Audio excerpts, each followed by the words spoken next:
Je suis un ancien professeur de l'université de Rennes 2, célèbre encore aujourd'hui par son activisme révolutionnaire, puisqu'on en parle tous les jours à la radio et à la télévision.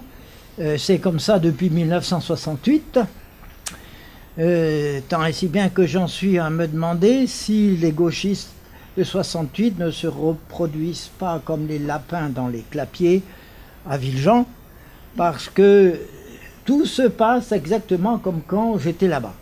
Et en fait, je suis entré en octobre-novembre 68. Et je suis sorti de Rennes 2 en 99, dès que j'ai pu, parce que l'atmosphère était irrespirable. Vous devinez pourquoi. Donc, ancien professeur d'université, je n'entre pas dans le moule, évidemment, de l'universitaire de gauche. D'autre part, je vous dirais que ma spécialité, c'était l'histoire de la langue française, c'est-à-dire la linguistique française, et plus spécialement la langue française du Moyen-Âge, et puis la littérature française du Moyen-Âge. Et à l'intérieur de cette spécialisation, j'ai choisi la littérature arthurienne, et plus précisément le cycle du Graal. Et c'est en faisant des recherches sur le cycle du Graal que j'ai découvert, sans le vouloir, providentiellement, le secret de la franc-maçonnerie. Et ça s'est passé d'une façon tout à fait rationnelle, mais bon, je vais vous le raconter dans mon exposé tout à l'heure. Sachez aussi que je suis à la retraite donc, et que je continue mes recherches. Je suis par conviction un contre-révolutionnaire, et mon but est de donner des arguments à ceux qui sont aussi contre la révolution, contre la République qu'on nous impose, contre les idées qu'on nous impose. Le principal argument que nous pouvons opposer aux partisans dits du progrès, c'est que nous sommes les seuls vrais défenseurs de la liberté.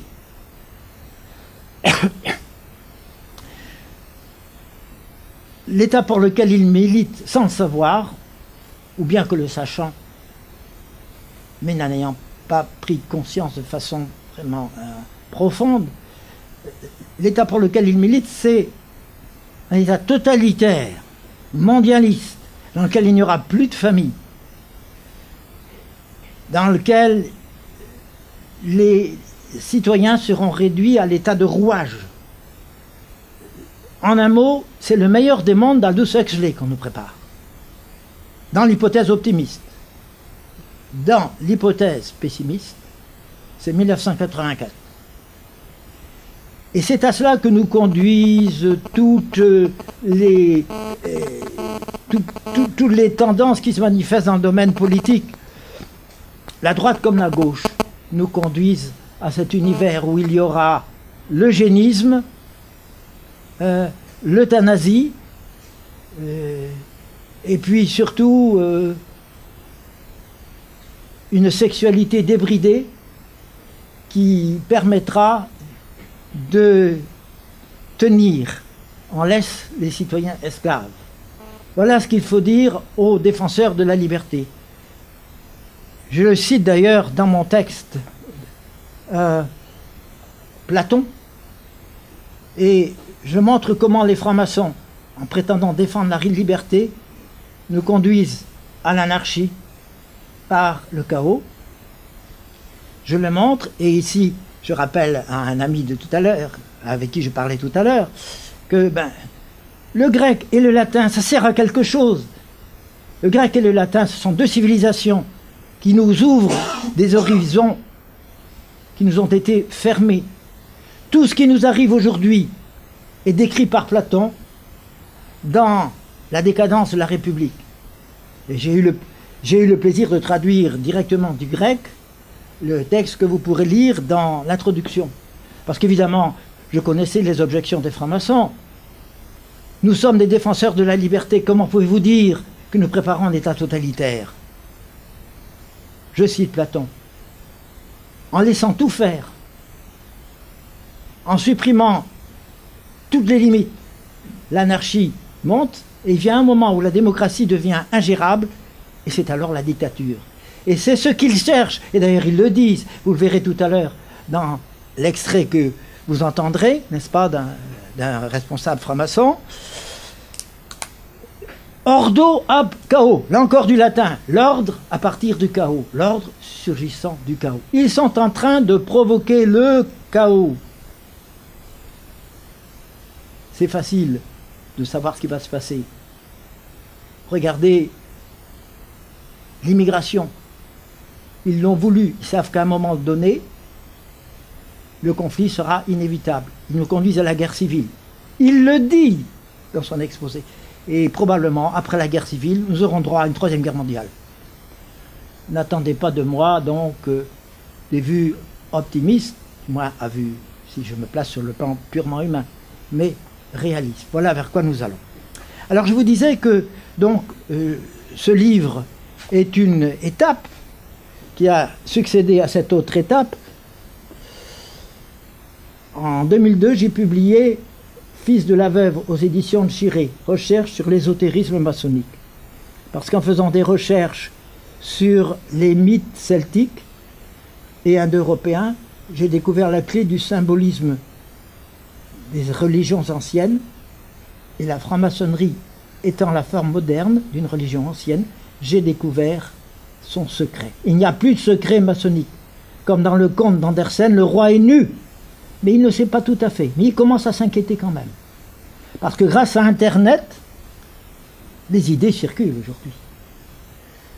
J'ai eu le plaisir d'apprendre par un de mes petits-fils que si on mettait bout à bout, ça fait déjà 2 mois qu'il me l'a dit, si on mettait bout à bout les visites sur Internet de mes conférences, on arrivé à 70 000. Évidemment, on n'en est pas encore au million. Mais c'est quand même encourageant. Alors, donc, point de départ, ceci, quand je dis point de départ, c'est un faux point de départ, parce que c'est la reprise d'une édition de 1990, Fils de la veuve, publiée aux éditions de M. de Bonnet de Villers, et ensuite, donc, les éditions Sainte-Jeanne d'Arc, et ceci est venu compléter ce qui était dit là, et puis je continue, parce que je suis en train de travailler sur le complot mondialiste. Et oui, il y a un complot. Seulement, quand on a la main sur tous les médias, on peut faire croire aux gens ce qu'on veut. Donc il suffit de dire de quelqu'un, il dit qu'il y a un complot, pour que l'on sous-entende, il est fou. Il est fou.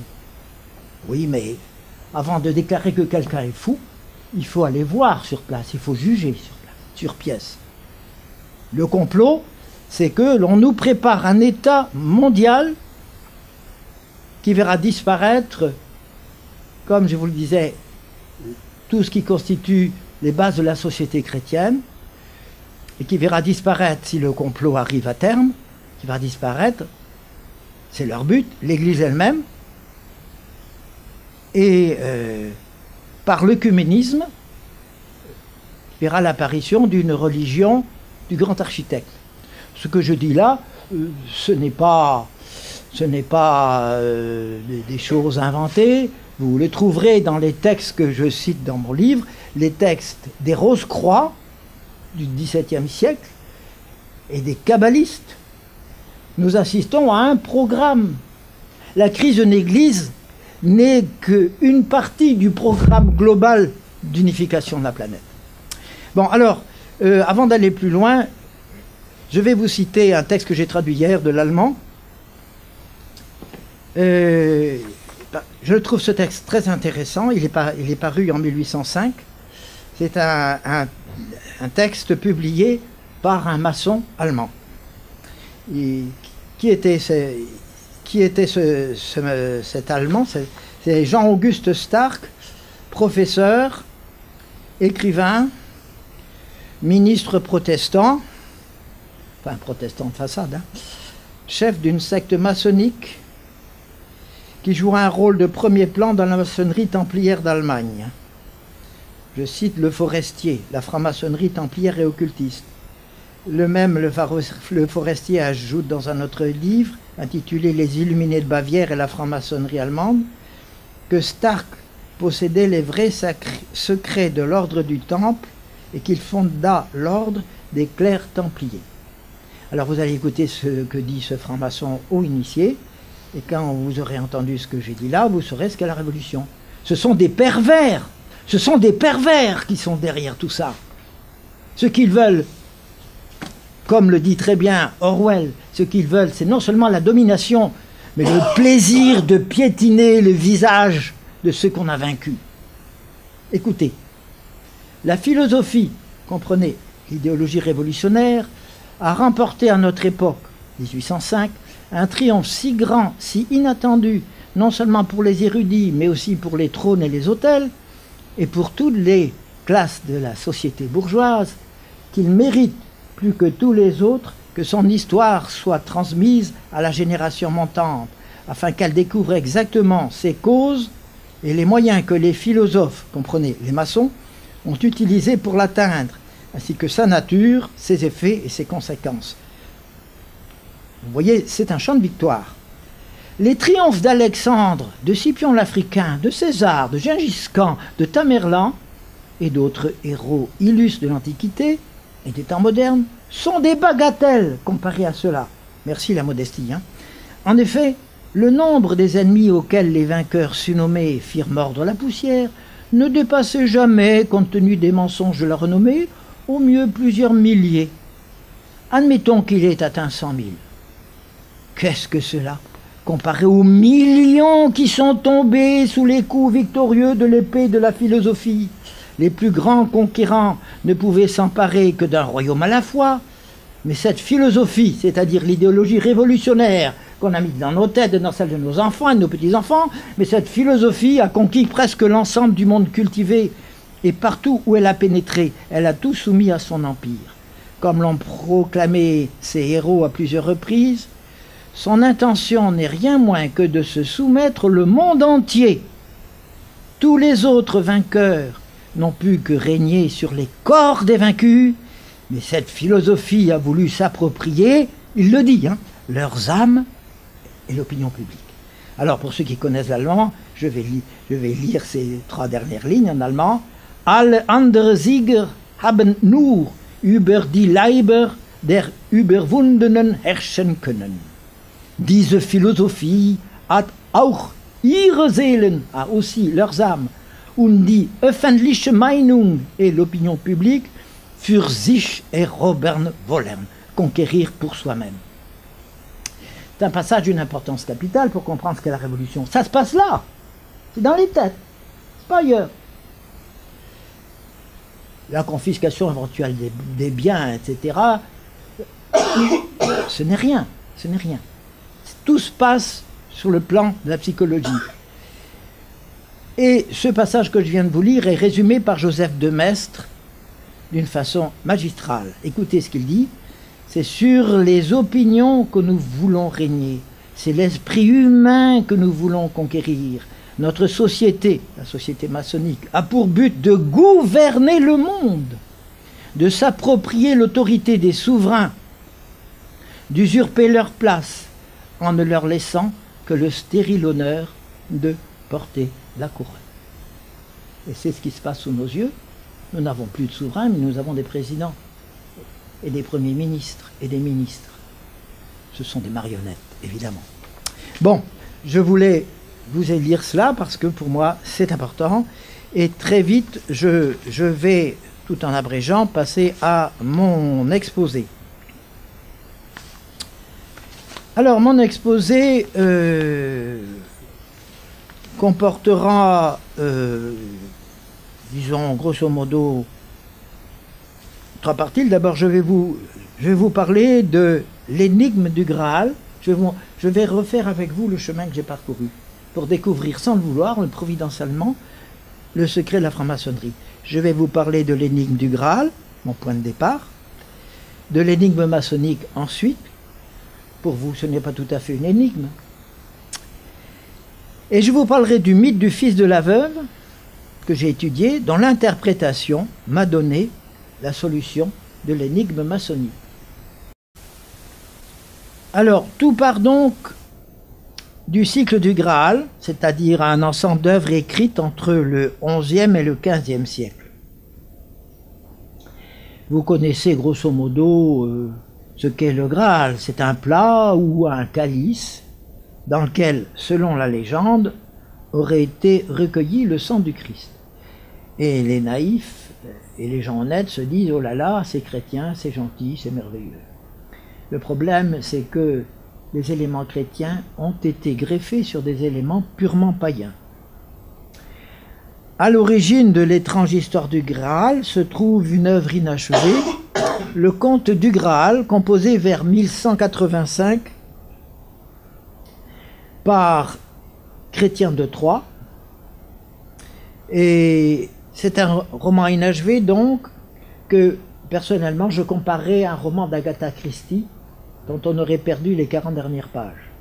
Parce que l'auteur Chrétien de Troyes est mort avant d'avoir achevé son œuvre. Alors je vous le résume. Le héros, le jeune Perceval, que Chrétien appelle le fils de la veuve, en français de l'époque, le fils de la veuve d'âme. Je vous restitue la prononciation. Liphius à la veuve d'âme. Le fils de la veuve donc a été élevé dans la forêt galloise, loin du monde chevaleresque, parce que sa mère était devenue antimilitariste. Elle voulait empêcher qu'il ne meure au combat comme son père et ses deux frères. Mais le destin veille. L'enfant vit dans la forêt, bien sûr, mais un jour, il voit des chevaliers passer. Il les trouve si beaux qu'il les prend pour des anges. Il se dit « Moi aussi, je vais devenir chevalier ». Et il se rend à la cour d'Arthur pour se faire adouber. Sur son chemin, il s'arrête dans un château et assiste le soir à une mystérieuse procession. Il voit passer une lance dont le fer saigne et un plat, un Graal, c'est le premier sens de Graal, d'où émane une lumière éblouissante. Mettez-vous à sa place. Il voudrait bien savoir de quoi il s'agit, mais comme il est trop poli, il n'ose demander aucune explication. Il apprendra plus tard que s'il avait posé des questions, le maître du château, le roi pêcheur, blessé aux jambes par un javelot, et tous les habitants auraient connu un bonheur ineffable. Mais il reste muet, et le lendemain, rien ne subsiste de sa vision. Il se retrouve seul dans le château. Pour découvrir la vérité sur la lance qui saigne et le Graal, il entreprend une quête dont nous ne connaîtrons pas la fin, puisque je vous l'ai dit, l'auteur est mort avant d'avoir achevé son œuvre. Tout au plus apprendra-t-il d'un oncle ermite que le Graal est une sainte chose. En français du XIIe siècle, tant sainte chose est l'Igrahaus, dans laquelle on porte au vieux père du roi pêcheur une hostie, qui constitue sa seule nourriture. Point final.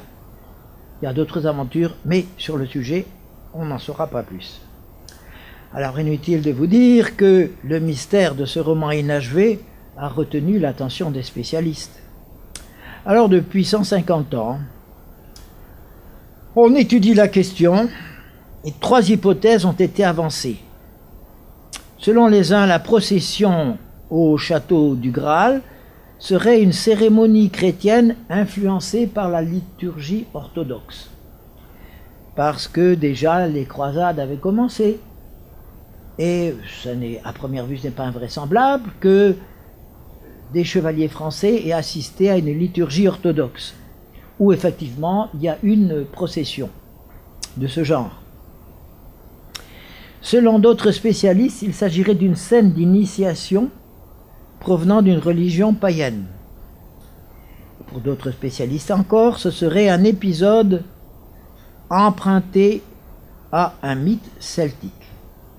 Alors, pour mener à bien mes travaux sur la question, il m'a fallu étudier évidemment plusieurs langues, lire plusieurs livres, lire des articles, et étudier en particulier le gallois, une langue qui passe pour très difficile, injustement d'ailleurs, le gallois parce qu'il y a des œuvres importantes sur le Graal écrites en gallois. Et c'est une langue qui pour moi a été relativement facile parce qu'elle est apparentée au breton. Et je connaissais un peu le breton, que depuis j'ai appris bien sûr. D'ailleurs, rien qu'à voir mon nom, on a tout compris. Après des années de lecture, de comparaison, de réflexion, je suis parvenu aux conclusions suivantes. 1. L'histoire de Perceval dérive d'un mythe celtique, dans lequel subsistaient des éléments d'un rite d'initiation.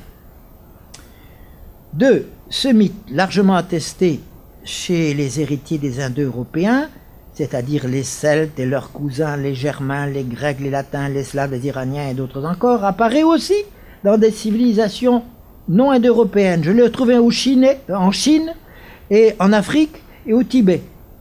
Les noms des personnages diffèrent bien sûr, mais le récit est le même dans ses grandes lignes. 3.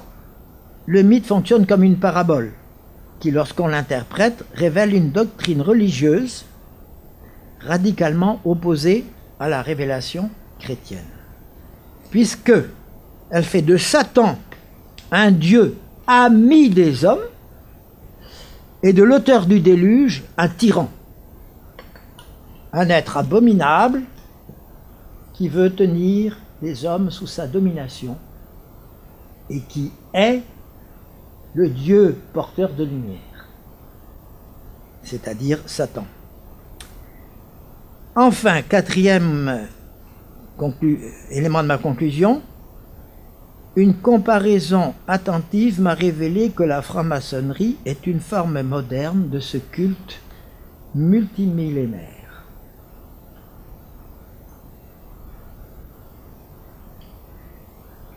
J'aborde ma deuxième partie, courage. Je vais vous parler maintenant de l'énigme maçonnique.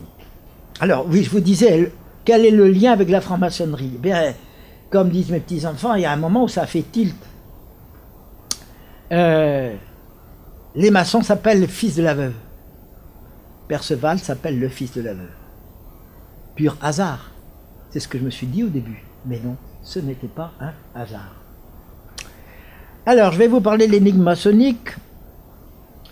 Bon, vous savez que c'est une société secrète, que l'on considère comme issue des corporations médiévales, ce qui n'est pas faux, mais bien incomplet. Elle se rattache aux religions de l'Antiquité dites à mystère, c'est-à-dire comportant des rites secrets d'initiation, dont la signification n'était connue que d'un petit nombre. Vous savez que depuis le XVIIIe siècle, la franc-maçonnerie joue un rôle important aussi bien dans la politique française que sur le plan international. Quand je dis sur le plan international, je confirme, je souligne. Si vous lisez Fils de la veuve, vous verrez que c'est elle qui a déclenché la guerre de 1914. Et comme je ne voudrais pas qu'on me prenne pour un affabulateur, je vais vous lire quelques lignes d'une des annexes de mon livre.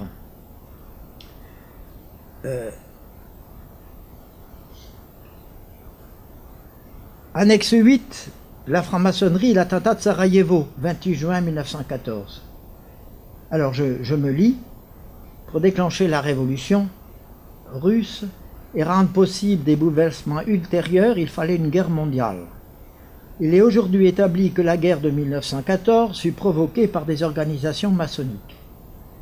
2 ans avant l'attentat de Sarajevo, qui servit de détonateur, Monseigneur Join avait diffusé dans sa revue, la revue internationale des sociétés secrètes, cette information dont l'exactitude allait être tragiquement démontrée par les faits. Je le cite. « Peut-être la lumière se fera-t-elle un jour sur cette parole d'un haut franc-maçon suisse au sujet de l'héritier du trône d'Autriche. Il est bien, c'est dommage qu'il soit condamné. Il mourra sur les marches du trône. » 1912, 15 septembre 1912, page 787-788. La première fois où j'ai lu cette citation, je me suis dit, Ça, c'est un réactionnaire qui raconte des histoires, c'est pas possible. J'étais à Rennes à l'époque, je suis allé voir un vieux monsieur qui avait toute la collection de Monseigneur Join. Je suis tombé sur le numéro, je cherchais la page. La citation est exacte. En 1912, ils avaient déjà prévu l'attentat qui déclencherait la Deuxième Guerre mondiale. Et ces gens-là se présentent, excusez-moi, la Première Guerre mondiale, et ces gens-là se présentent comme les amis de l'humanité. Comme amis de l'humanité, on fait mieux. Hein.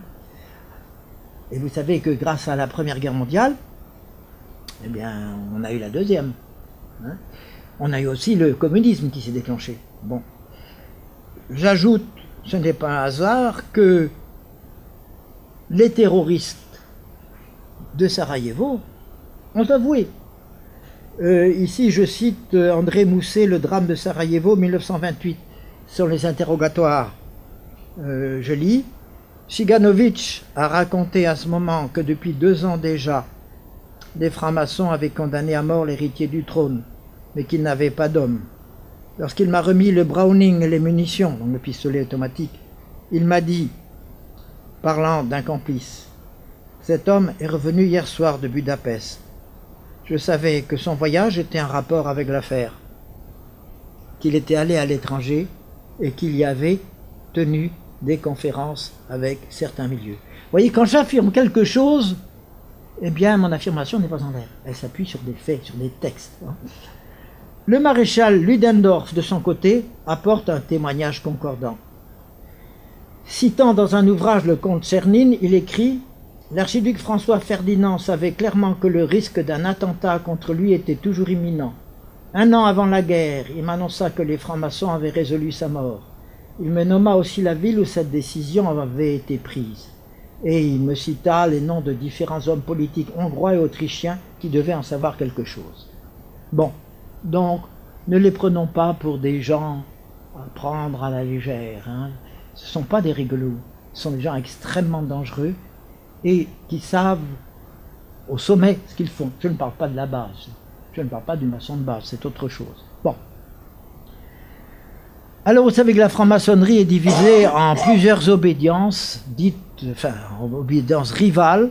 Il y a le Grand Orient, très à gauche, la Grande Loge de France, la Grande Loge nationale française, qui se proclame déiste. Mais on devrait lui demander, vous êtes déiste, oui, mais qui est votre Dieu? Tout est là. Et bien d'autres encore. Alors, ces divisions, loin d'affaiblir la franc-maçonnerie, accroissent son efficacité, parce qu'elles permettent de faire collaborer à un plan d'ensemble des hommes aux opinions politiques très différentes ou même opposées. J'ai connu à Rennes 2 un homme d'extrême droite, un néo-nazi, qui appartenait à une organisation initiatique, il était cathare, et qui était au mieux avec certaines organisations maçonniques. J'en parle d'ailleurs dans mon livre, il m'a dit « Voulez-vous que je vous fasse entrer dans telle organisation ?» Je lui ai dit « Non, je suis catholique. » Alors il s'est énervé, il m'a dit « Vous avez tort, vous avez choisi le mauvais Dieu. » Il a tout dit, il a tout dit. Mais lui, c'était un haut initié, ce n'était pas un maçon de base. Hein. Bon, alors, n'allez pas croire que ces organisations soient vraiment divisées. En réalité, ce sont, disons, les membres d'un poulpe, d'une pieuvre, parce que le cœur est le même, le cerveau est le même. En effet, les mythes de base sont les mêmes. Le mythe d'Hiram, le mythe d'Isis et d'Osiris. Si le mythe est le même, la doctrine qui est derrière les symboles est la même. Voilà. Alors son action, eh bien vous la connaissez aussi, puisque vous êtes français, n'est-ce pas? La franc-maçonnerie a toujours joué, bien qu'elle s'en défende, avec la malhonnêteté qui la caractérise, la franc-maçonnerie a toujours joué un rôle important au sommet de l'État. Alors pour le montrer, je vais vous lire une demi-page de l'Express du 4 juillet 1986. Écoutez, comme on disait au XIIe siècle, « Oh yes, oh yes !» Écoutez, écoutez. Nous sommes loin du temps où, dans l'hémicycle du Palais Bourbon, un président du conseil maçon appelait à la rescousse, les bras en arceaux au-dessus de la tête, les voix de ses frères, comme ceci. « À moi, les fils de la veuve !» On n'en est plus là. C'était en 1899. 8 ministres sur 11, 150 députés étaient maçons. Aujourd'hui, nous sommes en 86, dans le gouvernement Chirac, outre Georges Fontès, ancien combattant, et André Roussino, relation avec le Parlement, 3 ministres sont des frères. Alain Devaquet, recherche et enseignement supérieur. Didier Bariani, affaires étrangères. Christian Bergelin, jeunesse et sport. Plus une ex-sœur, Lucette Michaud-Chevry, francophonie, qui fut au Grand Orient. Les fils de la lumière sont moins nombreux dans le gouvernement actuel que dans celui de Fabius et surtout celui de Pierre Mauroy. À Lille comme à Matignon, ce dernier a toujours été si entouré de maçons que certains frères le considèrent comme l'un des leurs. Roland Dumas, Yvette Roudy, André Labarrère, Henri Emmanueli, Joseph Franceschi, Guy Langagne, Georges Lemoine, Edmond Hervé, André Sellard, André Henry, Louis Mexando le sont. Jacques Lang et Pierre Jox l'ont été. Voilà pour les vedettes. Quant au cabinet ministériel, aujourd'hui comme hier, il fourmille de frères. Jacques Chirac compte quelques maçons dans son entourage proche. Et la fraternelle de la ville de Paris regroupe à elle seule 500 employés. Jacques Chaban-Delmas, qui entretient d'excellentes relations avec les loges bordelaises, a 3 conseillers maçons. Fin de citation. Bon, vous avez compris. Vous avez remarqué? À moi les fils de la veuve. C'est pas moi qui l'invente. Hein? C'est bien ce qui a été crié dans l'hémicycle du Palais Bourbon. Alors, l'action de la franc-maçonnerie, bon, je vous cite quelques dates. 1880, décret proscrivant les congrégations enseignantes non autorisées. 1881, expulsion des ordres religieux. 1882, création de l'école gratuite, obligatoire et laïque. Voyez, leur efficacité repose là-dessus. La mainmise sur la formation des intelligences, sur la formation des esprits. 1884, rétablissement du divorce, qui avait été supprimé sous Louis XVIII. 1904, suppression des congrégations. 1905, séparation de l'Église et de l'État. Et cela continue aujourd'hui avec des lois sur l'avortement, l'union libre, l'homosexualité, la dépénalisation très proche des drogues et l'euthanasie. Alors, quel est le but ultime de la franc-maçonnerie? Alors, sur ce point, la discrétion est extrême. Il y a quand même le discours de Ramsay qui, en 1737, nous révèle que l'organisation travaille, je cite, à réunir dans une seule fraternité les sujets de toutes les nations de manière à créer un peuple nouveau, bon, mondialisme, dont la cohésion sera cimentée par les liens de la vertu, tu parles, la vertu, et de la science, très important, la science. Alors les mythes et les rites d'initiation sont assez impressionnants. Je ne vous donnerai pas de détails sur tous, mais simplement sur celui d'initiation au grade de maître. Alors, l'initiation au grade de maître repose sur une légende maçonnique, disons, principalement. C'est la légende ou le mythe d'Hiram, ça doit vous dire quelque chose. Hiram, le grand architecte. Alors voici l'histoire. Tout cela est symbolique, évidemment. Hiram le Tyrien avait été chargé par Salomon de construire le temple de Jérusalem. Il avait divisé ses ouvriers en 3 classes, les apprentis, les compagnons et les maîtres. Chaque catégorie avait reçu un mot de passe qui devait rester secret. 3 mauvais compagnons voulurent arracher à Hiram la révélation de la parole de maître. Comme il refusait de se plier à leurs désirs, ils décidèrent de se venger. Ils l'attirèrent dans un guet-apens. Celui qui l'attendait dans le temple à la porte du midi le frappa à la tête d'une règle. Hiram courut vers la porte de l'Occident où le second compagnon le frappa au cœur d'un coup d'équerre. Gravement blessé, l'architecte gagna la porte de l'Orient où le troisième meurtrier l'acheva d'un coup de maillet. Lorsque la nuit fut tombée, les complices l'enterrèrent sur le mont Liban.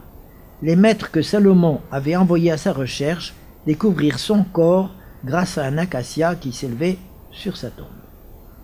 Alors, il est à noter que dans le rite dit écossais, lors des initiations à certains grades, il est raconté comment Hiram fut vengé par ses compagnons qui mirent à mort les 3 meurtriers.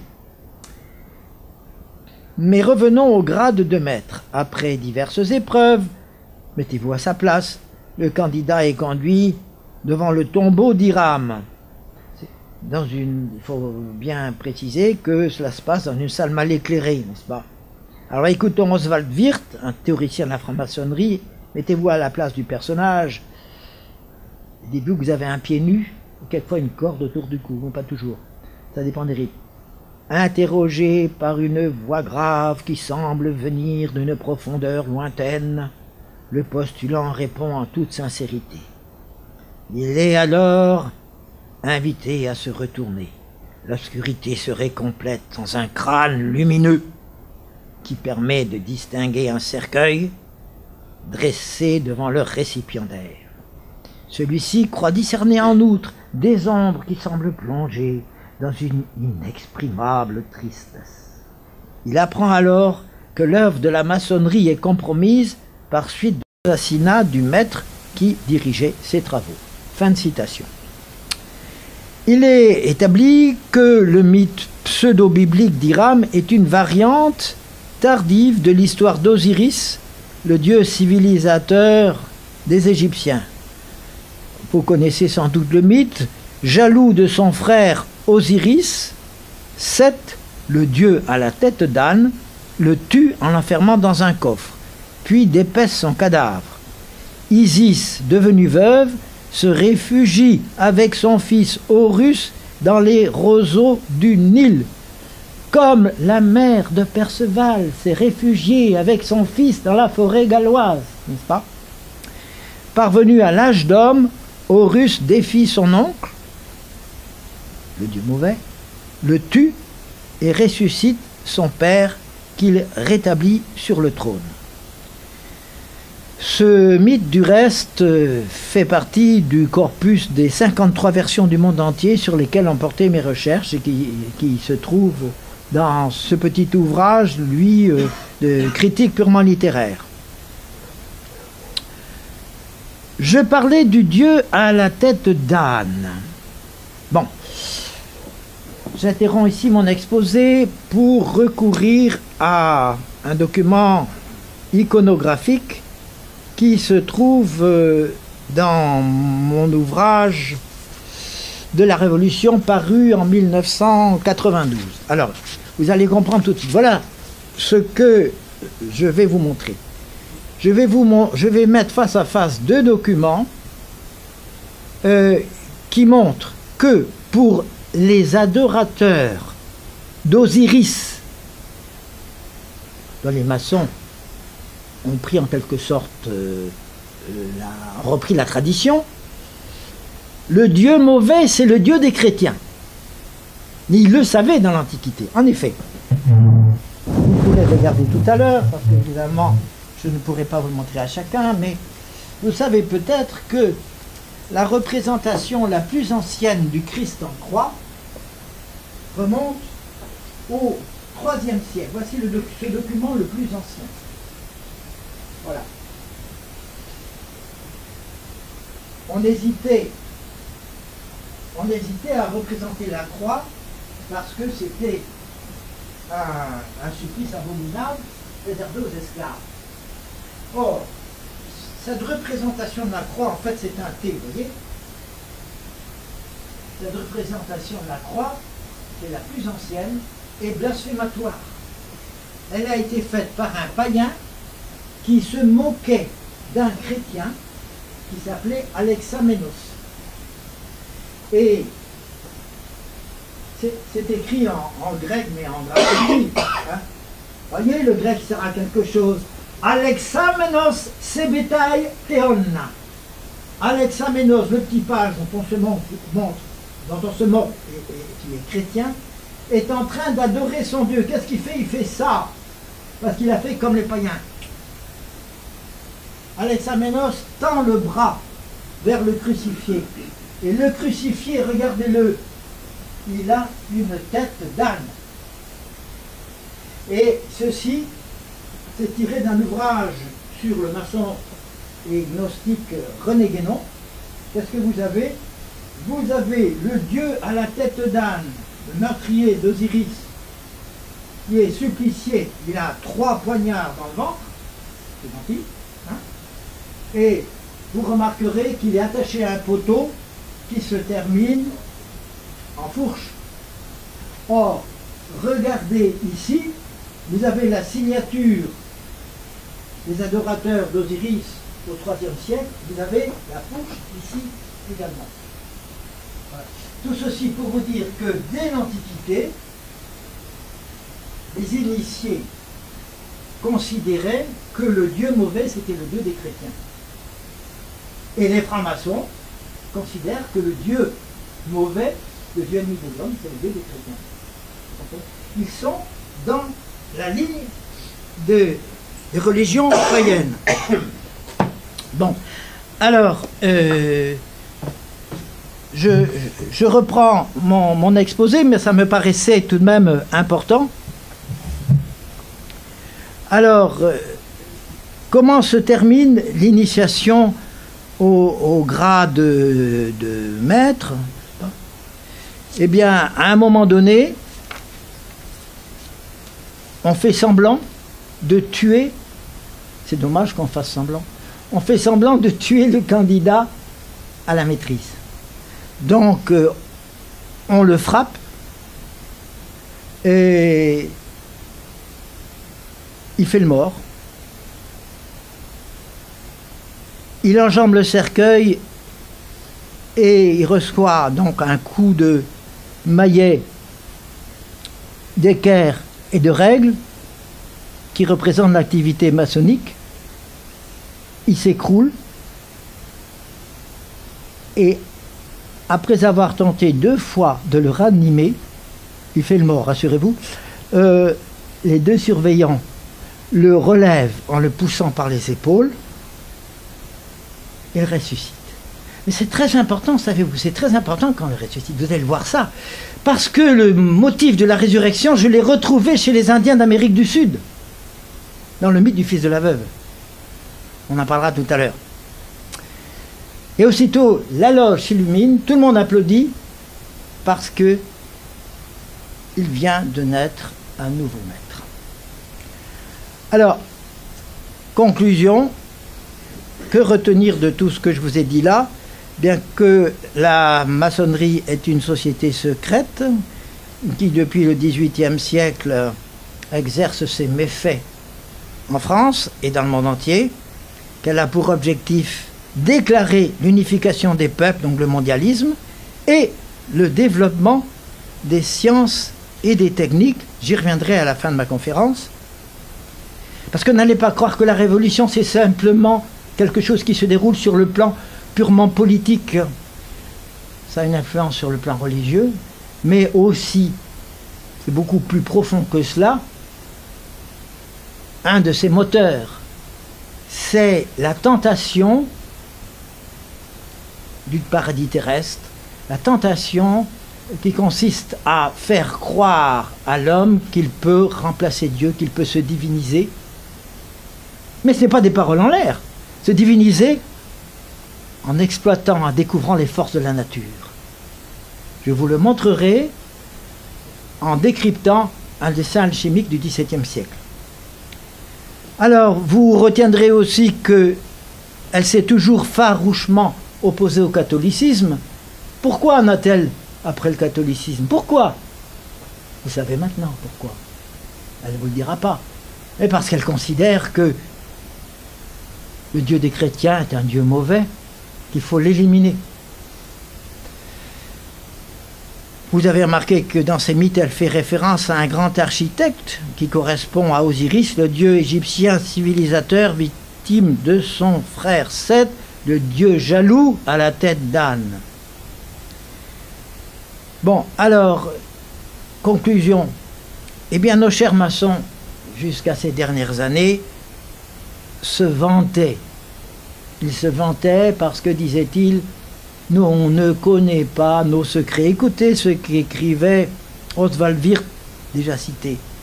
Le formalisme du rituel, c'est-à-dire donc la liturgie que je viens de vous décrire là, n'est point resté secret. Il a été divulgué dans de nombreux ouvrages parus dès le commencement du XVIIIe siècle. Mais on ne peut faire connaître sous ce rapport que le côté matériel de nos pratiques. L'ésotérisme, c'est-à-dire la doctrine secrète, n'est pas susceptible de divulgation. Eh bien si, la doctrine secrète, je l'ai découverte sans le vouloir en étudiant les mythes du monde entier. Alors, je passe à la troisième et dernière partie, tenez bon, le mythe du fils de la veuve. Parce que, en amont de la légende du Graal, du cycle du Graal, il y a un mythe celtique qui lui-même faisait partie d'un mythe indo-européen, qui lui-même se retrouve sur le plan mondial. Et c'est ce mythe du fils de la veuve que j'ai étudié qui m'a donné la clé. C'est le bon Dieu qui l'a voulu, moi je ne l'ai pas cherché. Alors si jamais je mourrais d'une façon un peu spéciale, un peu bizarre, j'espère que vous réagiriez et que vous dénonceriez la chose. S'il m'arrivait quelque chose de tout à fait inquiétant, vous saurez qui serait coupable. D'ailleurs, dans mon livre, j'en parle. Après avoir fait une conférence à Rennes 2, vous imaginez mon courage, non, mon inconscience, j'étais jeune alors, j'avais 50 ans. Et vous imaginez mon courage. J'ai fait une conférence à Rennes 2 sur le thème « Les rôles des initiés dans la Révolution ». L'amphi était plein à craquer. Et avant d'aller faire ma conférence, c'était en 1990 environ, avant d'aller faire ma conférence, je suis passé par la salle des profs, j'ai vu mon courrier, et j'ai trouvé sur une enveloppe, n'est-ce pas, cette inscription. Les initiés auront ta peau.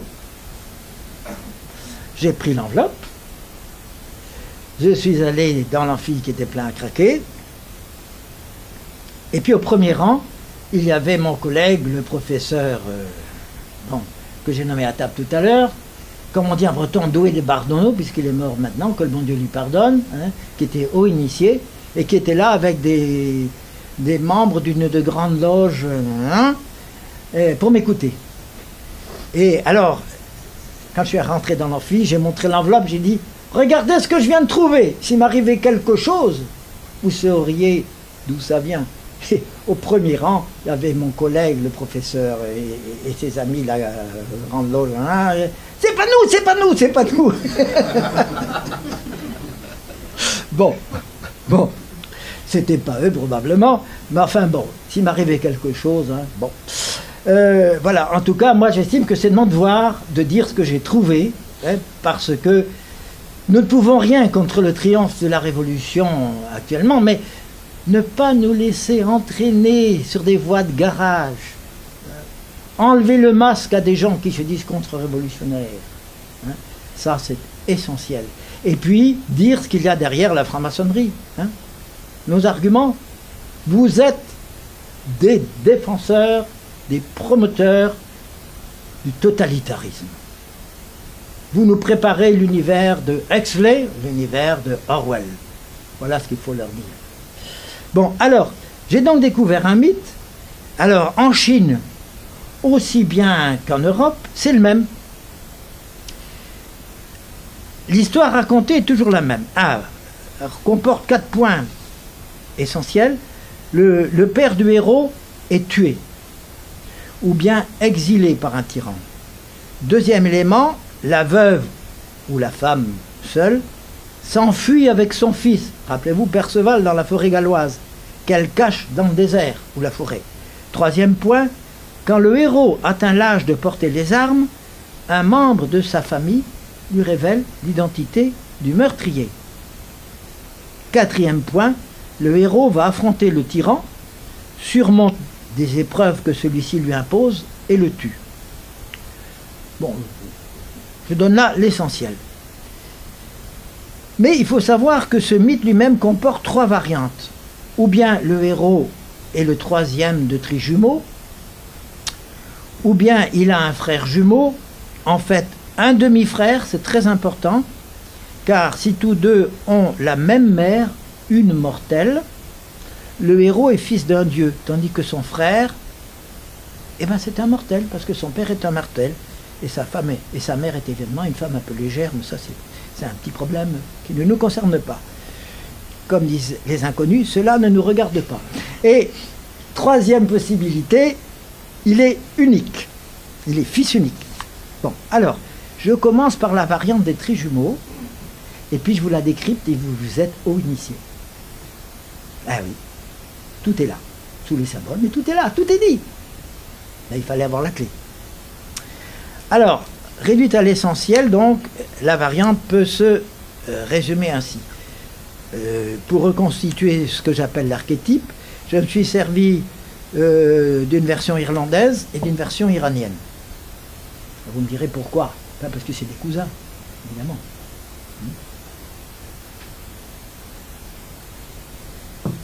Les Indo-Européens, ça a existé. C'est pas un hasard si en afghan, père se dit pater. Hein, en latin, pater, pater, en grec, pater, et en allemand, vater, en anglais, father. Bon, ce n'est qu'un exemple. Bon. Alors, voici donc ce mythe reconstitué. Un tyran, un monstre à 3 têtes, le tricéphale, apprend par un oracle qu'il va mourir de la main d'un de ses descendants. Mettez-vous à sa place, c'est pas rassurant, hein? Quand vous allez avoir des petits-fils, si vous avez des petits-fils, vous allez vous dire lequel va me... Hein? Bon. Pour empêcher que la prédiction se réalise, il enferme sa fille unique dans une tour en se disant, là, bien tranquille, il n'y aura pas de petit-fils.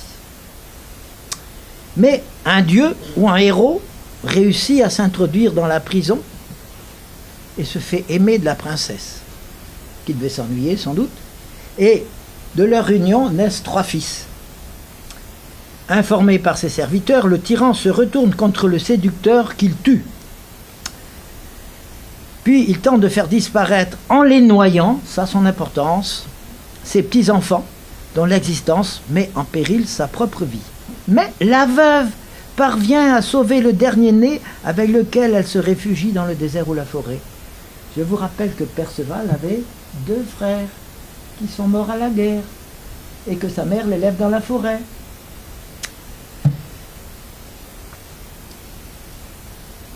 Alors, dès que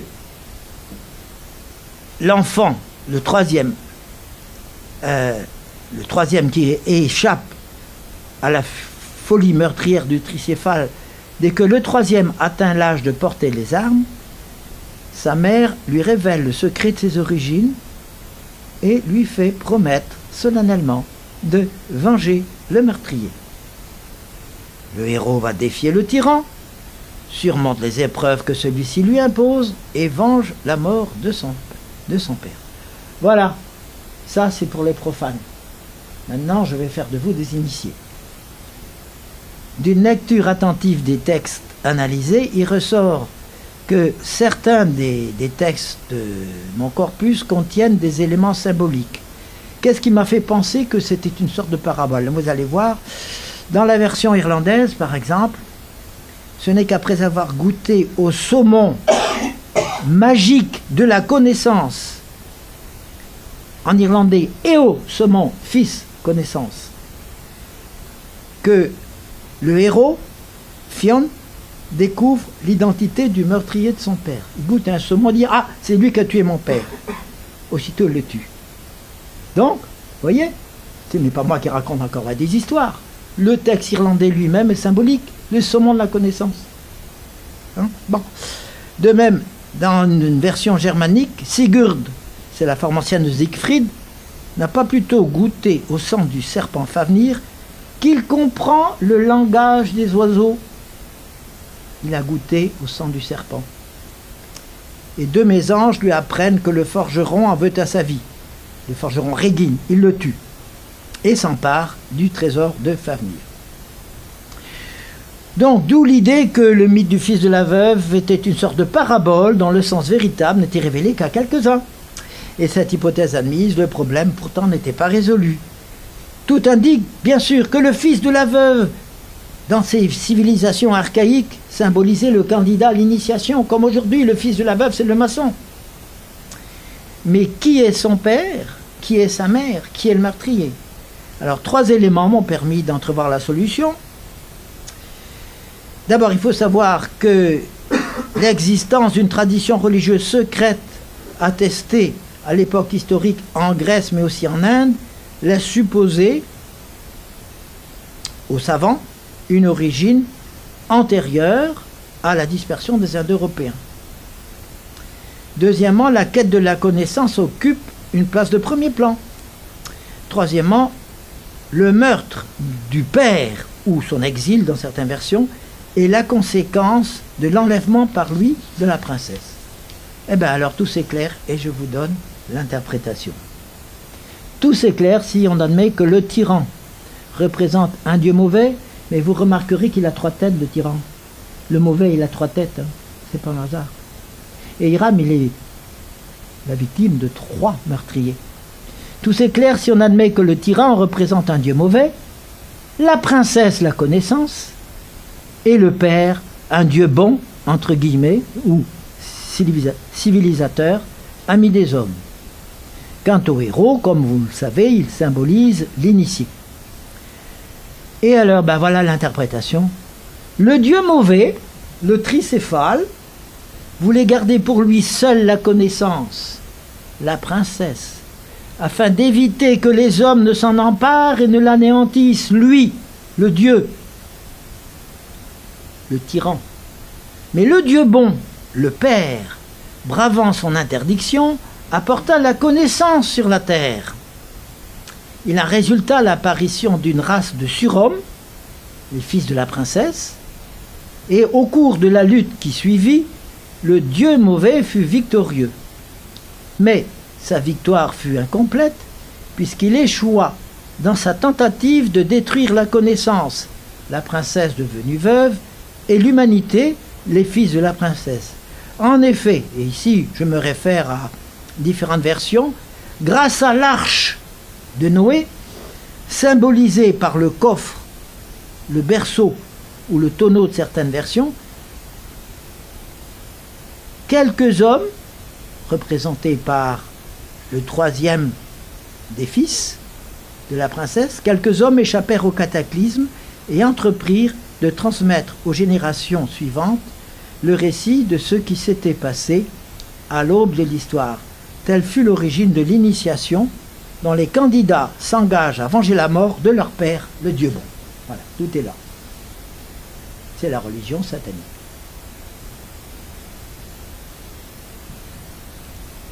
Il existe des mythes parallèles où le même récit est transmis mais sous des symboles différents.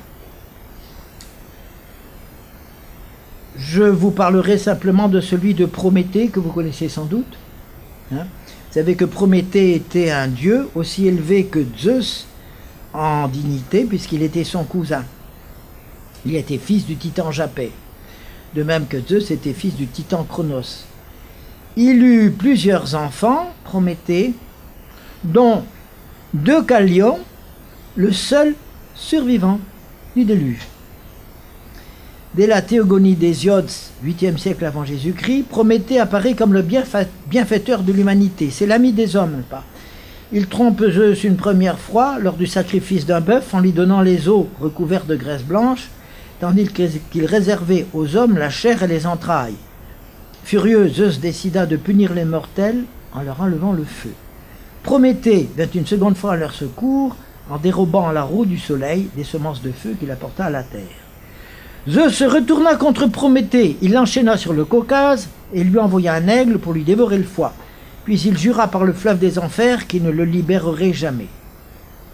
Il fut contraint de revenir sur sa parole En effet, Héraclès, un fils de la veuve, qui a d'ailleurs un frère jumeau, mortel, Héraclès, c'est-à-dire Hercule, perça d'une flèche l'aigle Prométhée. Prométhée manifesta son esprit d'insoumission à l'égard des dieux en deux autres circonstances. Il donna à Héraclès le moyen de se procurer les pommes d'or du jardin des Hespérides, symbole de la connaissance, et il enseigna à son fils Deucalion comment, en construisant une arche, il échapperait au déluge que Zeus préparait pour anéantir la race humaine. Alors, les esprits superficiels diront, bon, ouais, ben, c'est la même chose que dans la Bible. Oui, mais c'est la même chose, sauf que c'est le contraire. Parce que dans la Bible, le Dieu qui sauve et qui dit de construire l'arche, c'est celui qui provoque le déluge. Tandis que dans la version païenne, dans la version grecque, le Dieu qui sauve, qui dit de construire l'arche, est une victime de celui qui provoque le déluge. La différence est capitale.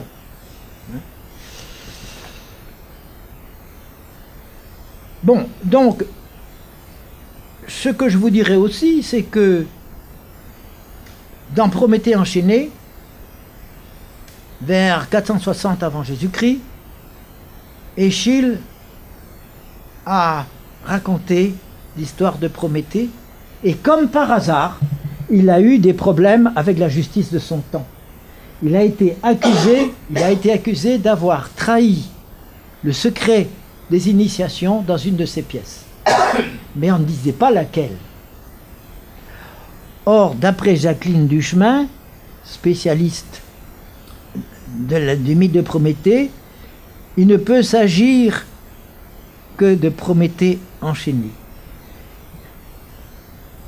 Jacqueline Duchemin écrit dans son commentaire de cette œuvre, je la cite, « On se prend à se demander à quelle source poétique, à quelle révélation sacrée peut-être un Échille avait puisé ces informations. » Échille a eu de gros problèmes, il allait être condamné à mort parce qu'il avait dans une de ses pièces, qui est probablement Prométhée enchaîné, il avait probablement dit ce qu'il ne fallait pas dire. Et il a été sauvé par l'intervention de son frère qui avait perdu un bras, un avant-bras à la bataille de Salamine et qui est entré dans l'arène devant le conseil et qui a dit « Vous n'allez quand même pas tuer le frère d'un héros qui a perdu son bras pour la Grèce. »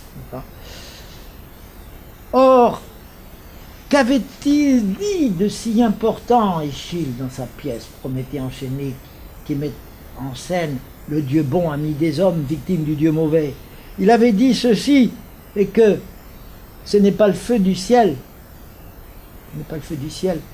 que Prométhée avait amené aux hommes, mais les éléments, les premiers éléments de la connaissance scientifique. Écoutez ce que dit Prométhée aux Océanides.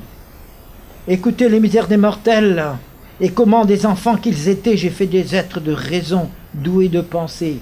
Au début, ils voyaient sans voir, ils écoutaient sans entendre, et pareil aux formes des songes, ils vivaient leur longue existence dans le désordre de la confusion. Pour eux, il n'était point de signe sûr, ni de l'hiver, ni du printemps fleuri, ni de l'été fertile. Ils faisaient tout sans recourir à la raison, jusqu'au moment où je leur appris la science des levées et des couchers des astres.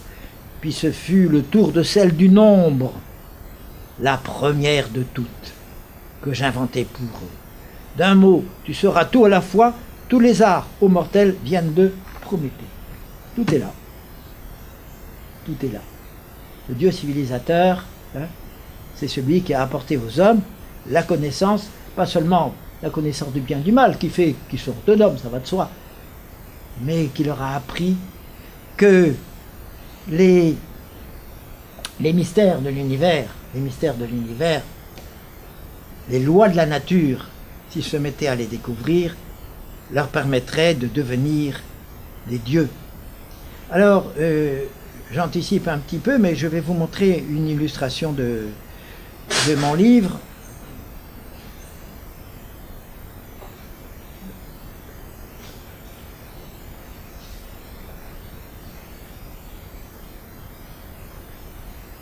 Voici la tradition alchimique représenté par un dessin qu'on appelle, on ne sait pas trop pourquoi, le rebis, la rem bis, la double chose. Alors, ce dessin n'est interprétable en quelque sorte que par les initiés. Pour vous, comme pour moi, l'origine, il ne veut rien dire du tout. En fait, il dit tout. Il dit tout. En effet, qu'est-ce que vous avez là? Vous avez un être à deux têtes, un androgyne, homme, femme. Cet être brandit d'une main une éclair et de l'autre un compas. Cet être double piétine un dragon qui domine apparemment le globe terrestre et un dragon qui se rebiffe. Et le globe terrestre comporte des figures géométriques et des chiffres. Et puis le globe terrestre, il a de chaque côté une lettre. Ça veut dire quoi? Eh bien, vous allez devenir des initiés. Les initiés, vous allez tout comprendre. Le Dieu civilisateur, entre guillemets, c'est-à-dire Lucifer, Dieu Satan, propose aux hommes les instruments de leur libération, c'est-à-dire le compas, l'équerre, l'étude des sciences et des techniques, parce que grâce à cette étude, ils pourront piétiner le dragon qui est le Dieu mauvais, qui est le Dieu des chrétiens, qui se réunissent inutilement. En effet, la nature matérielle répond à des lois symbolisées par des chiffres et des figures de géométrie, et elle est indépendante du Dieu mauvais. Elle vole de ses propres ailes. Il ne peut rien contre.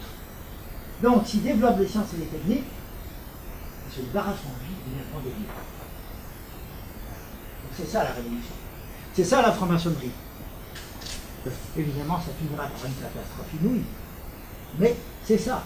De même que Satan avait dit à Ève, alors, c'est vrai qu'il nous a interdit de goûter à tous les arbres du jardin. Ça répondit à Ève. Ah non, pas à tous. Non. Simplement à l'arbre de la connaissance du bien et du mal. Ça veut dire, il nous a dit, c'est vous qui devez vous référer à moi pour savoir ce qui est bien, pour savoir ce qui est mal. Mais les autres arbres, vous pouvez en goûter les autres arbres. Ben, c'est évidemment la connaissance des lois de la nature. Dieu n'était pas pour. Mais, voyez, diabolos, ça veut dire en grec le calomniateur. Le diable, toujours, ment, c'est sa nature, et c'est ainsi qu'il entraîne l'humanité à sa perte. Bon, alors, rassurez-vous, on est presque au bout. J'arrive maintenant à la variante des jumeaux.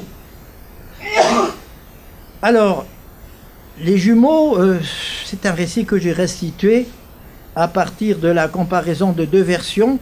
L'une a été, j'ai emprunté l'une des deux à la tribu des Indiens d'Amérique du Nord, les Navajos, et puis l'autre à celle des Tupinamba, en Amazonie.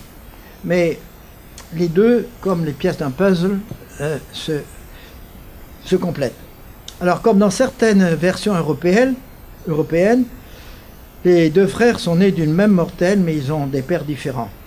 L'un est le fils du porteur du soleil. Tiens, j'ai entendu parler de quelqu'un qui s'appelait Lucifer, le porteur de la lumière. Le grand Dieu civilisateur qui vit dans notre monde. Probablement, le mythe ne le dit pas, mais probablement parce qu'il a été chassé. L'autre, conçu plus tard, est le fils d'un homme. Grâce au sang-froid de leur mère, les jumeaux échappent à un monstre, l'ogre Yeitso, qui avait anéanti leur tribu. Pour délivrer le pays de ce monstre, ils décident d'aller demander au porteur du soleil des armes. Et des armes magiques. La femme araignée leur indique la route à suivre et elle leur donne les moyens qui leur permettront d'échapper aux dangers qui les menacent. Ils arrivent après un long voyage à un endroit où se dressent deux énormes rochers. Le texte dit Lorsqu'un abajo s'engageait dans l'étroit couloir qui se trouvait entre ces masses de pierre, celle-ci se refermait sur lui et l'écrasait. Le jumeau divin indique à son frère comment franchir l'obstacle. Alors mettez-vous à la place du frère, hein. Ne te casse pas la tête, tu passes le premier. Tu vas t'écraser, mais c'est pas grave. Je te ressusciterai. Effectivement, c'est ce qui se passe. Le mortel est broyé. Mais son frère est divin, il le ressuscite, et tous les deux passent entre les rochers. En fait, c'était la porte du domaine du porteur du soleil. Il se présente devant le porteur du soleil, qui les reconnaît tous les deux pour ses fils, parce qu'il dit, vous avez passé l'épreuve de la porte, vous êtes mes fils. Et alors, il lui raconte ce qui s'est passé, que l'ogre Yetzo a presque anéanti leur tribu, et même que il a détourné les eaux, et il a empêché la pluie de tomber. D'ailleurs, le monstre, dans une version, s'appelle la valeur de nuage. Eh bien, le porteur du soleil accepte de les aider en leur donnant des vêtements qui les rendent invulnérables, ainsi qu'un arc magique et des flèches, faites, dit le texte, qui est poétique, faites d'arc-en-ciel, de rayons de soleil et d'éclairs. Revenus dans leur pays, ils défient le monstre et le tuent. Les eaux qu'il avait détournées se remettent à couler et la région redevient aussi fertile qu'elle l'était autrefois. Bon, vous avez compris. Hein? Je vous le décrypte, mais je suis sûr que vous avez compris. Le porteur du soleil exilé dans l'autre monde, c'est le dieu civilisateur. L'ogre Yetzo qui a anéanti la tribu des jumeaux et détourné les eaux, c'est le dieu mauvais qui a mis un terme au paradis terrestre à l'âge d'or des origines. Le jumeau divin, fils porteur du soleil, c'est l'initié. Le jumeau mortel, c'est le profane, qui, guidé par l'initié, entreprend le voyage dans l'autre monde, au cours duquel il reçoit du dieu civilisateur les armes de la vengeance, c'est-à-dire la connaissance. Et sa mort entre les rochers, puis sa résurrection, qui fait de lui un fils du dieu civilisateur, symbolise quoi? Vous l'avez trouvé? La mort et la résurrection initiatique que vous retrouvez dans l'initiation maçonnique. Et la libération des eaux détournées par l'ogre correspond au retour de l'âge d'or, où, je vous le rappelle, régnait le communisme intégral, où il n'y avait pas de famille.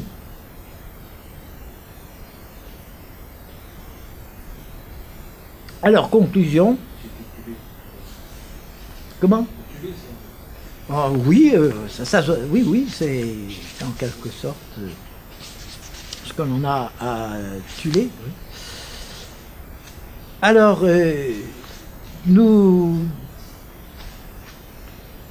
j'ai oublié de vous parler, mais je termine, c'est très rapide, d'une version chinoise, le fils des forgerons, et vous allez comprendre tout de suite aussi. Alors là, c'est l'histoire d'un forgeron, il s'appelle Ganjiang, et son épouse Moi, qui est forgeronne, ils fabriquent tous deux deux sabres magiques, l'un mâle et l'autre femelle, qui permettent à celui qui les possède de devenir le maître du monde. Les armes sont prêtes. Le texte dit, elles semblaient identiques, mais l'une était plus fine que l'autre. En outre, elles avaient l'avantage de s'assembler parfaitement et de pouvoir ainsi tenir dans le même fourreau. Alors, sachant que le tyran veut à sa vie, Ganjiang décide de lui livrer le sable femelle et de cacher l'autre. Et avant de partir, il fait à sa femme la recommandation suivante. Si je suis tué, et si l'enfant que tu portes est un garçon, raconte-lui ceci quand il deviendra homme. Lorsque tu sors par le portail, tu vois un pin païenne sur un rocher, le sabre est dans l'arbre. S'il trouve le sabre, il pourra alors venger ma mort. Alors tout se passe comme annoncé, le forgeron est assassiné, la veuve met au monde un fils, l'enfant grandit, quand il est assez grand, sa mère lui raconte toute l'histoire, et le garçon réagit bien sûr avec colère. Il demande où se trouve le sabre de son père, et la veuve lui répète la formule. Il s'agissait d'une énigme, c'est l'épreuve maçonnique, n'est-ce pas? En effet, il n'y a pas de montagne au sud de la maison et pas de pain. Le garçon réfléchit donc longtemps au sens de ses paroles sans les comprendre. Et puis un matin, il regarda vers le sud et remarqua quelque chose. Le portail donnant sur la cour était monté sur une dalle de pierre. Ne serait-ce pas le pin planté sur un rocher. Il prit alors une hache et fendit le poteau le plus proche de la maison. C'est là qu'il trouva le sabre. Ainsi armé, il fit ses adieux à sa mère et partit venger son père. Il réussit à tuer le tyran. Mais dans la version qui m'est parvenue, il périt dans l'aventure. Alors l'interprétation, elle n'offre pas de difficulté. Le tyran, c'est le dieu mauvais, ennemi des hommes. Le père forgeron, la mère forgeronne symbolise le dieu civilisateur et la connaissance, la veuve, n'est-ce pas ? Également symbolisé par les sabres magiques. Et le fils de la veuve est l'initié type qui, au terme d'une épreuve, reçoit l'arme de la vengeance, la connaissance, et, en tuant le dieu mauvais, venge son père. Bon, la conclusion, elle est très rapide, n'est-ce pas ? Il a existé dans toutes les civilisations une religion primitive diamétralement opposée à la tradition biblique et dont on trouve des vestiges dans les mythologies et les folklores. Cette tradition n'était connue que d'un petit nombre. Elle était ignorée des profanes. Rien n'indique que cette contre-tradition ait été conservée et transmise à travers les millénaires par une sorte de contre-église qui aurait perduré. Tout se passe, à mon avis, comme si, à partir d'un culte originel commun, chaque civilisation avait conservé, à des degrés divers, le souvenir de cette religion du Dieu vaincu. Conclusion de la conclusion, la franc-maçonnerie est une forme moderne prise par ce très ancien culte. Les hauts initiés de l'organisation le savent et le disent. C'est ce que montre cet extrait de la revue maçonnique de novembre-décembre 1897. En effet, je cite, « Si la franc-maçonnerie n'est pas aujourd'hui une religion au sens courant du mot, elle provient cependant d'une antique religion ayant son Dieu, son culte, ses dogmes, ses cérémonies, rivale non seulement du christianisme, mais aussi du judaïsme et peut-être du paganisme officiel de la Grèce et de Rome. » Et il avait tout compris, celui-là. L'affirmation est fondée, en effet. Les francs-maçons s'appellent les fils de la veuve. Leur cérémonie d'initiation repose sur deux mythes de vengeance qui se rattachent à ce que j'ai étudié. Le mythe d'Hiram, assassiné par 3 compagnons jaloux. Demandez-vous qui représente ces 3 compagnons jaloux ou ce monstre à 3 têtes. Il est 3, il est 1. Bon, vous avez compris, hein? Et dans le rite d'initiation au grade de maître, on retrouve les motifs symboliques de la mort et de la résurrection qui caractérisent la variante des jumeaux. On comprend pourquoi la franc-maçonnerie a toujours persécuté l'Église. Pourquoi elle a toujours considéré celle-ci comme son principal adversaire. Je m'aperçois que j'ai un document, je le fais circuler, comme ça vous pourrez voir de près le rubis.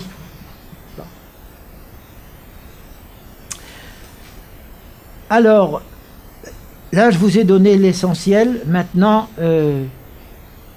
la franc-maçonnerie a plusieurs composantes que j'étudie dans mon livre de façon aussi simple que claire, je l'espère.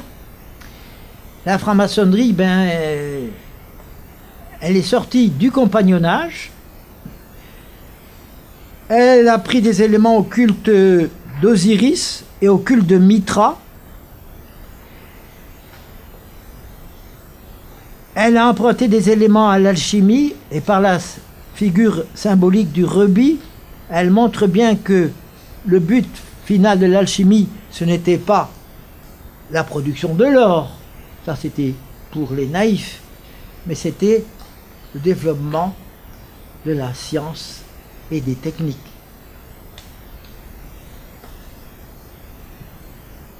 Autre composante, la rose-croix, le néoplatonisme et la Kabbale. La Kabbale nous dit tout. Vous avez le faux moine Campanella qui, dans la Cité du Soleil, révèle qu'elle a un projet de société mondialiste et collectiviste. Révèle aussi que, dans le projet kabbaliste, les religions doivent être unifiées. Le projet est bien entamé, soit dit en passant, par la globalisation actuelle et le mouvement œcuménique. Ne vous laissez pas prendre au piège. Cette société sacrale envisagée par les kabbalistes sera sous l'autorité suprême d'un élu choisi parmi les hauts initiés, véritable demi-dieu comme Hitler, Staline et Mao, et qui disposera de tous les pouvoirs. Voilà l'avenir radieux que nous prépare la franc-maçonnerie. Je vous remercie.